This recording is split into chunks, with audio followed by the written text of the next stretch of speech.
You're listening to Leadership Powered by Common Sense with your host, Doug Thorpe. Here's Doug. Well, greetings, everyone. It's good to have you on board again. This is Doug Thorpe, and you're listening to another episode of Leadership Powered by Common Sense.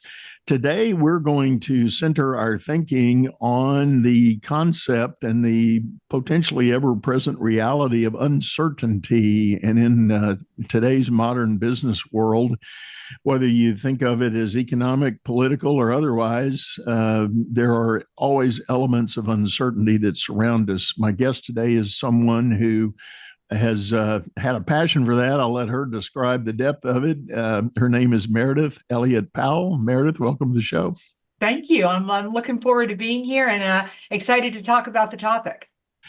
Yeah, so let's start with that. You were sharing with me in the green room before you came on here your entry into the focus on uncertainty. What's the backstory on that? Yeah, it's kind of interesting. There's kind of two backstories. Number one is I was doing a podcast a couple of years ago and somebody asked me to share my career. And my career has been a little crazy. I've worked in so many different industries. And I was in the middle of that description when I realized I had entered every single one of those industries during massive disruption. And that's kind of my thing, is helping people navigate massive disruption. But back in 2016, when the economy was rocking hot, I was talking with a lot of my clients, like many of us do, trying to figure out where the pain points are. And I found this one common thread. Everybody was having their best year on record, but everybody was worried about when the ball was going to drop, worried about the uncertainty. And I just started to think, why does uncertainty always have to be a negative? And what would happen if you started to believe it was a positive? And that took me down the rabbit hole of doing unbelievable research and creating a methodology for how to shift the mindset around uncertainty. And I believe it's a competitive advantage. Well, give us a little bit of that background, the journey. You said multiple industries, multiple opportunities. Share with us what that was about. Yeah. So, you know, those kids who by the sixth grade, they know what they want to do. And I was not that kid. I fumbled around forever. And, you know, finally graduated from college and I got a job in travel and tourism. Now I got a job in travel and tourism right as a hurricane had destroyed the community that I was moving to. So that was my first job in PR, of having to convince people to come back to a place where the media was saying it had been destroyed. I left there and I went into the healthcare industry right when healthcare was being overtaken by managed care, and they didn't know how to handle that. Their revenue was going down just like a rocket. And then I left there and I went into the financial services industry right when regulation was taking over that industry. And while everybody seemed to be leaving in the industry, I seemed to be the one who was running into it. And I just realized that I really wasn't interested, unless there was massive disruption that nobody else could believe they could solve. I wanted to find a way to turn it into opportunity. Fascinating. Well, so it's almost like you're a kind of a first responder for corporate disaster. Exactly. Interesting. Well, you mentioned the deep dive studies you did on uncertainty. Tell us more about that. Yeah. So when I had this discussion back in 2016, and I just saw this common thread, I thought I just really started to think about all of our high school history classes. And, you know, when you look back through history, our world blows up about every 50 years. And I just started to think, well, didn't some companies survive the Great Depression? Didn't some companies come through the dot-com bust? Haven't some companies survived the Spanish flu? And what I did was, let me tell you, there are not many, Doug. That's what's kind of interesting. In the face of uncertainty, most organizations evaporate. If the best case scenario is you struggle, worst case scenario and the most common is you completely don't make it through. But I was able to uncover 9 companies that have been around for the last 250 years. That means they've come through world wars, they've come through economic depression, they've come through not one pandemic, but 2. And I wanted to know why. So I spent 6 years studying these companies and really doing quantitative and qualitative research. And from that, I've been able to uncover a formula, a guaranteed set of principles that if you follow these steps, it's more a methodology, a way of leading your company. You'll consistently turn uncertainty to competitive advantage, whether the uncertainty is as small as a new competitor entering the market or it's as big as a global pandemic. Wow. Can you name those 6 companies? Who the winners were in that? Yeah, I can name a few of them for you.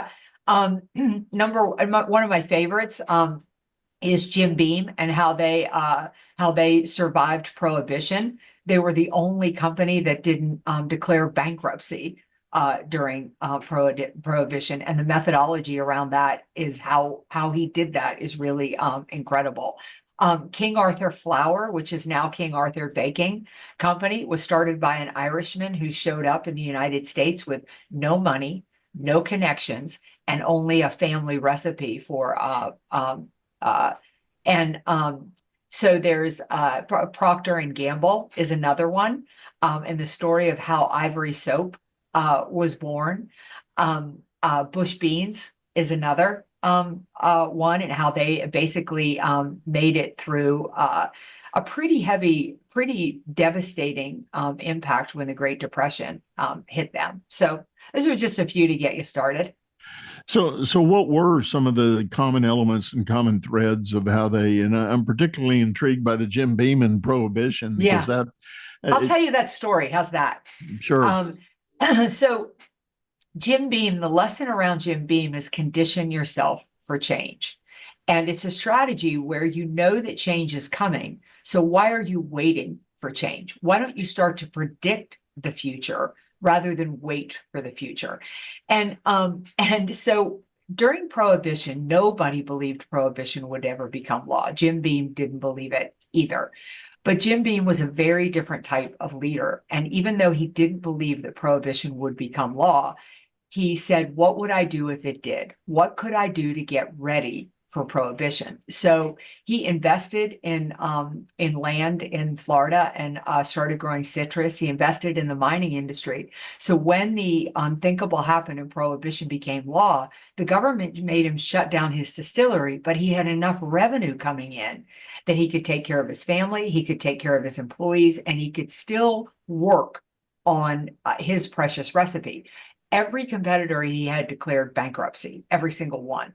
So while they were busy cleaning up their mess, he was once again saying, what would I do if Prohibition was repealed?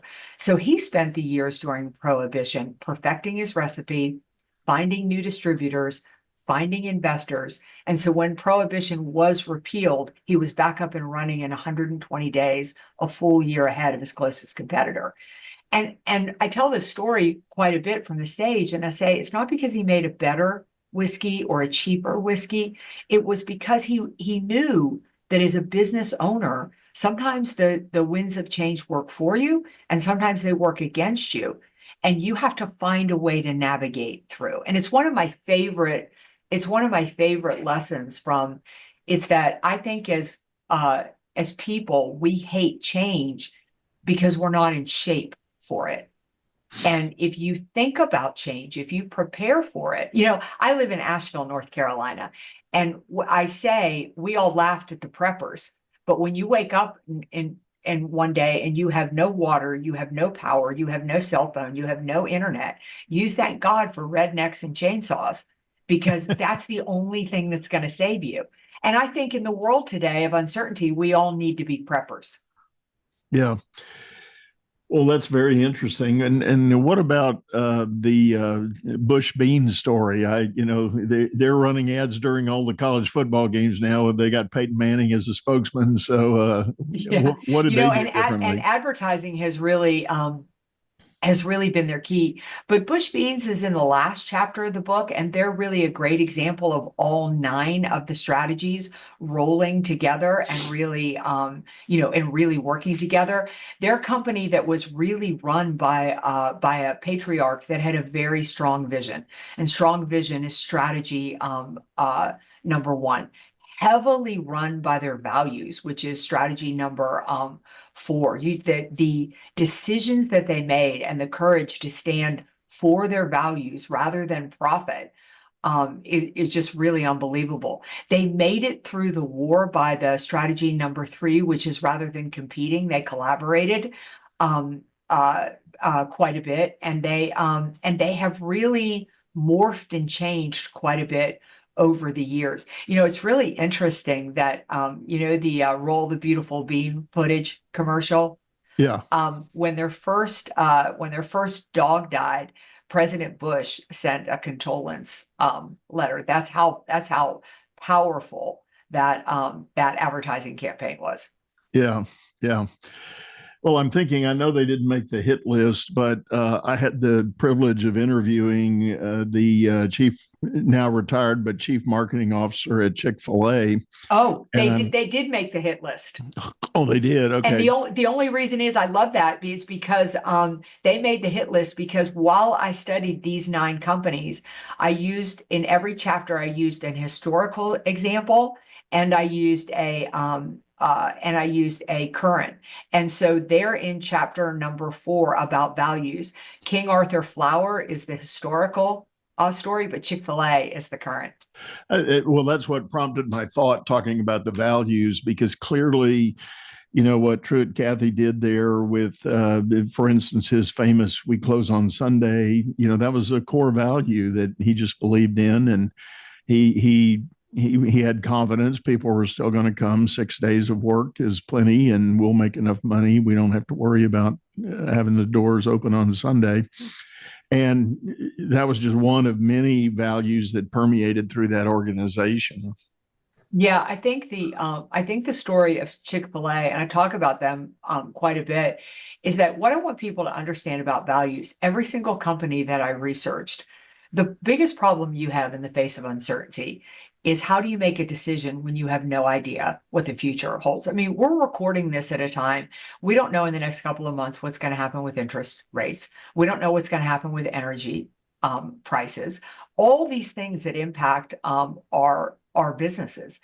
So how do you make a decision? Well, you make a decision according to your core values, and you use it like a litmus test. And the thing that I think is so powerful about Chick-fil-A is what most people don't understand is that decision was made before Chick-fil-A became Chick-fil-A. And when you think about the fact the business model behind that value is really stupid. You're closed 52 days a year. You are going to pay, expense on something you're not going to generate any revenue. It's pretty much a birthright in the United States of America to eat fast food on a Sunday, so you may lose customers. And how are you going to employ people that need shift work? But today, they're the second fastest growing fast food restaurant in the country. They've surpassed Starbucks, despite the fact that they're closed 52 less days a year than their competitors. And when the media took them to task for their values, shamed them, their line went around the building. Your values are powerful. Yeah, that's right. Mm-hmm. So true. Gosh, I'm on a little overload here. It's a lot. It's a lot. And it's funny because, in fact, I had it happen just first thing this morning. I had a one-on-one coaching call with a client who's an executive at one of the big global brands. And we were talking, the challenge I've put on this executive is crafting a vision for their slice of the pie. There's the corporate vision. Everybody knows what that is, but I challenged them originally. Do you have a vision for your group, your team, and your part of the domain? And the fundamental answer was no, not really. I just kind of, fit in with everybody else. I go, oh, no, nay. We're going to fix this. My argument has always been every step on the org chart whoever's leading that needs to have a vision for what that group and that team is going to be about. Now, does it serve the greater good? Yes, hopefully. That's the whole point. But you need to do your own work to define what that vision ought to be. And then once you can ascertain a vision, you can weave in your sense of values and beliefs about how to do that and how you want to operate. But there's still that critical need to have the crystal vision. And we think about some of these companies and what they've done to say, well, here's what we represent, here's what we're going to do. Yeah, the vision is, I call it a relentless vision. It's strategy number one, and it's the foundational piece. And let me tell you, Doug, you are so spot on because it is the most critical. I tell people all the time, if you can't cast a relentless vision, then don't even bother with the other 8 strategies. They won't help you.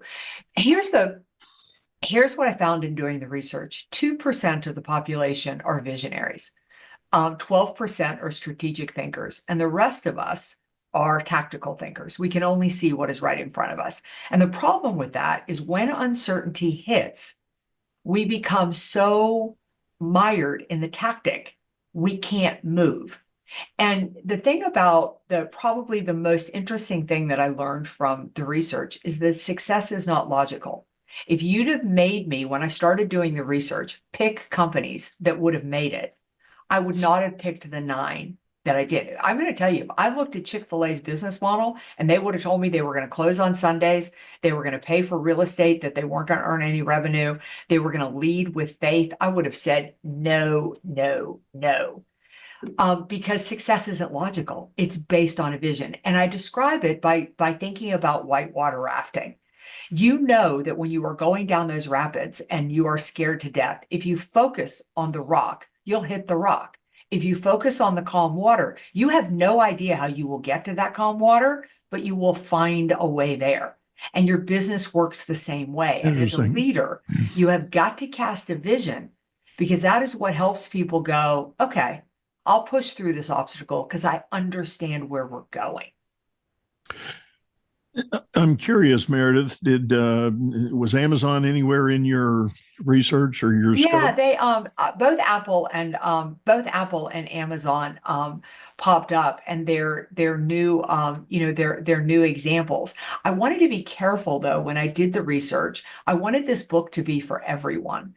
So the book is a strong combination of family-owned, smaller organizations, as well as some of the big boys. And and when I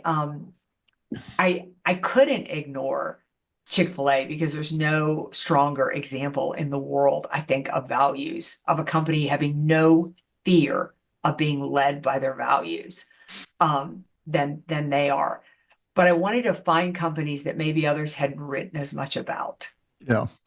The reason I bring up Amazon, one of my guests who was on the show did a study, and what he had done, he took the Jeff Bezos letter to shareholders every year, his annual letter, and did a compilation of the first 16 years or something like that. And what he discovered was from day one all the way through those many years, Bezos never varied from a model that he was espousing, and it's got 14 pillars in it, so it's pretty elaborate, but never wavered. But he stayed true to it. Stayed true to it all along, and that is what has driven their phenomenal growth and success. And part of it is this whole notion, and I'm going to fail on stating it exactly right, but I had another executive from Amazon. I challenged the street lore that says Bezos had a thing about fail fast, and when I asked that question, this other guest I had said, no, that's not what we said at all. It was more about don't be afraid to fail, but be sure you learn from the failure. Had nothing particularly to do with fail fast. In other words, just throw stuff up on the wall and see if it sticks. That's not what they did at all. But there was a discipline about looking at failure and gleaning, better outcomes. And prime example right now, all of us who have the Alexa devices in our homes, that was part of their effort to build cell phones. Oh, really? And the voice recognition technology that's in Alexa started with their effort at cell phones and mobile phones. And of course, that was, by most people's account, a colossal fail. But they pulled forward some of the best parts that they had developed and turned it into a whole different product. That's amazing.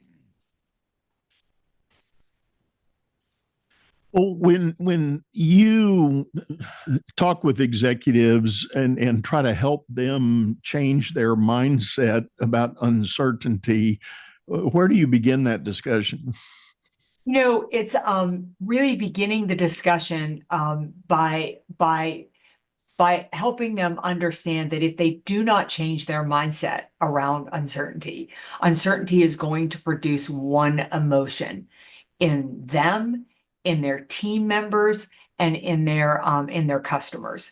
And I make them guess what that emotion is. It takes about half a second. That emotion is fear. And the research shows that when fear is present, it literally shuts down the part of the brain that is responsible for innovation and creativity. It shuts down engagement. You get less out of people rather than more out of people. And those two things are they directly result in negative bottom line results. But the flip of that is true. If the leader is excited about change and uncertainty, if the leader has confidence that uncertainty will lead to opportunity, even if you have to slug through the mud to get there, then uncertainty will spark innovation and creativity, and it will spark engagement, and that's the recipe for driving results. So when I speak with leaders, that's a pretty clear fundamental understanding of why they need to shift how they think about uncertainty and change. Well, as you're describing all this, I think of another principle that I assert with a lot of my executive clients, and that is that you, as a leader, you want to position yourself to be able to be responsive, not reactive. Yes. And there's a critical and massive distinction, if you think about it, between that and what I'm hearing you say for those leaders who have guided their companies to hang on to a vision or have a vision that can withstand time. That's exactly the starting point in my mind, and the way I coach it is that if you have that vision, now you've got a launch pad for your response to any situation. You know what you believe in, you know where you're coming from and where you want to go. So whatever curveball gets thrown at you, you can respond to it through the lens of that vision and that foundation that you built. And you're not reacting, you're not arbitrarily making a decision about what feels like the immediate need. And instead, you're responding in concert with what your vision is about. Exactly. It's that and I don't as much find the challenge with leaders embracing uncertainty. It's their fundamental understanding that if they are the only one embracing uncertainty, they are going to fail. Like their job as a leader is to get the team to embrace uncertainty. That's where the gold is. Yeah. So again, in your work with leaders who are wanting to have this discussion, how do you help them understand steps to get the team on board? Yeah, that's the beauty of the formula, is that it's when I started studying uncertainty, my first step was to get leaders to embrace uncertainty. And then they came to me. I wish I had thought of it, but they said, great, now how do I get my team on board? And that's why I wrote the formula, is that what I find, people find incredible comfort in steps. If they say, if I do these things, this will be the result. And then they don't have to worry about all the gray matter around it, And so basically it just became the steps. If you can get your team to fundamentally understand your vision, If I can walk through the walls of your organization, and in 6 months, everybody in there can recite the vision. If they're conditioned for change, if they're talking about change, if they believe 3 months from now they will not be doing exactly what they're doing right now, great. If you replace competition with collaboration, if they make decisions according to values, if they listen to customers for the growth of profitability, if they build their networks, if they shed fast and keep moving, if they do the steps, you'll get there. So as a leader, that's all you have to do is just follow the steps. It's interesting. I'm going to hang on one key word you mentioned in there, competition. In my early career in banking, I had the privilege of working at a large regional bank who later became part of the Chase family. But our CEO at the time was a legend in banking. His name was Ben Love, and Ben had a thing about competition. If he ever heard a bank officer in a meeting or otherwise lament over a competitive challenge they're feeling in a market or in a product, Ben would light him up. He said, if somebody can beat us at our own game, shame on us. That true. Was So true, right? That was his plain and simple principle. In other words, I don't ever want to hear anybody come to the table and say, I'm worried about such and such bank because they've just introduced this apparently whiz-bang product, and it's going to strip market share out of our portfolio. He didn't want to hear fear about competition. He wanted solutions to how we're going to, one up or improve what we were already doing so that whatever anybody else offered didn't matter. Yeah. And I think it's, I think it's such a great way to push you to the next level, right? Like without competition, all you have to do is look at how companies like Uber and stuff got started. They got started because people didn't have competition. And when you don't have competition, you lower your own service levels. And when you lower your own service levels, it is only a matter of time. Competition is a great thing, but it's also more importantly, when you face uncertainty, collaborating, understanding that other people are facing the same challenge that you are, working together, you can solve that problem. Speaking of banking, what it reminds me of, I don't know an industry better known for its silos than banking, right? And you just think, gosh, you look at the cross-sell ratio of a customer, it's like 2 products and services. People have need of 13 to 14 products. If the divisions would stop competing with another and start working with one another, everybody's life, including theirs and their customers, would be so much better. Well, now, because of merger and a lot of regulatory change, our enterprise as a brand did not survive. It got rolled up twice, 3 times actually.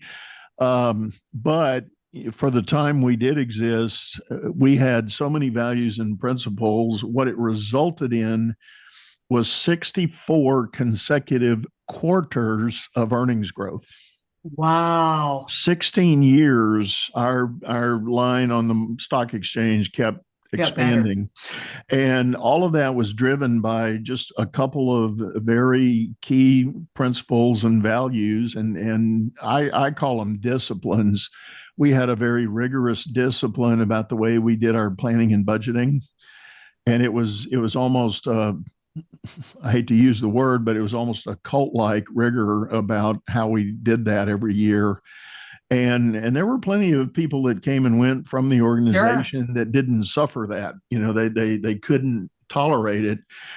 But once we set our vision, our budget and plan in play for the year, there was a monthly accounting. Every cost center in the organization was in a book that showed how you were doing relative to everybody else in the company.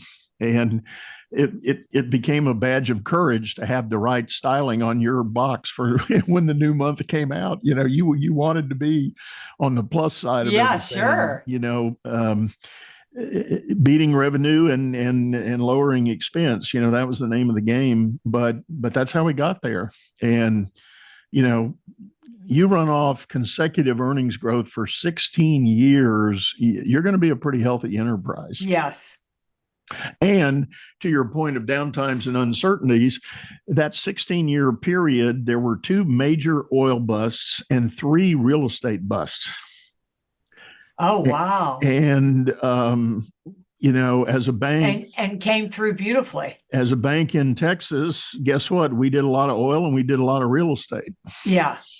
And, but we survived it. And we were actually in, we had a big banking crisis in the US in the 80s. And we had 3 major competitors in our region, and all 3 of them went under during that time. We were the only bank that survived the crash of 86. Wow. And we were in the midst of our batting run of 16 quarters. Yeah. I forget where we were on the curve. We were probably at about what would that have been? We would have probably been about number 10 at that time when that happened. Wow. Amazing. Yeah.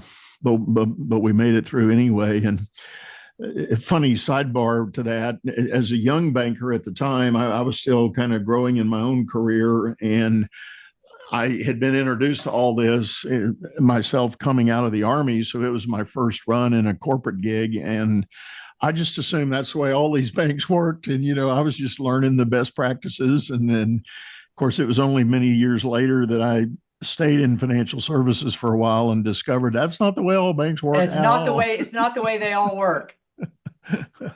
So, well, back to our topic, Meredith. I know you're not a futurist, but in respect to dialogues you're having with people about what may be on the horizon, what are you hearing and seeing folks concerned about? Interesting. I was just talking with a client about this. First of all, the pace of change has increased 183% in the last 4 years, and just 33% alone in the last year. So get ready. This is not going to stop. The pace of change is picking up like crazy. So I would say the things that I think, one of the biggest things that I think leaders need to be preparing for is the silver tsunami, is the fact that in the next 3 years, 4.1 million people will turn 65 every single year. It's the largest wave of retirements in U.S. history. And with that, out the door is going to go wisdom, is going to go experience. And we have not done a very good job of succession planning in our organizations and making sure that the skills and the wisdom and the and the talent have been have really been transferred. I think we're going to continue to have issues around supply chain challenges. The geopolitical tensions around the world are certainly challenging. And while I think the economy will get stronger and be better here in the US, I think we'll hit a little mild recession, but pull out of it pretty fast. We're pretty tied globally. And if you look across Europe and other parts of the world, they're challenged and they're struggling. So the biggest thing that I could say is really become a leader who really embraces uncertainty and understands that your number one job is to get your team in shape. Yeah. Well, if I may, on your mention of the silver tsunami, I'm going to put in a little bit of a gratuitous plug for a sector that I'm working in right now, doing a lot of work, actually. It's the notion of entrepreneurship by acquisition. And to your point, with all of the baby boomers that are wanting to exit jobs and retire and cash out, that also impacts the small business sector. And there are millions of businesses at risk with that movement happening. And it has created an amazing opportunity for the next couple of generations to step into that gap. And the government has already recognized it here in the US. They have altered the SBA lending guidelines. And someone who has a couple of $100,000 in disposable income or savings can leverage that 10 times and get financing with the SBA to go acquire one of these businesses.